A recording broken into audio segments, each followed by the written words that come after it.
Sasa hii ni top 5 ya maeneo yenye wezi wengi zaidi Tanzania.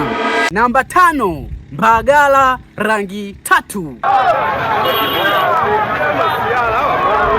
Namba 4, Majengo Mbeya. Every day in my head, I miss you my baby. Namba 3, Msamvu Morogoro. Nachoka mimi nachoka kulia kama mtoto. Namba 2, Kariakoo mtaa wa Kongo. Hapa ni makutano kabisa ya Kongo na Grey wapendwa wangu.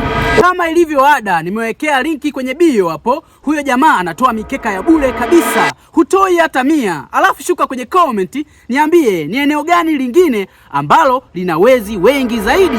Namba 1, Mwananyamala Kinondoni. Wote hapo wananijua mimi nani.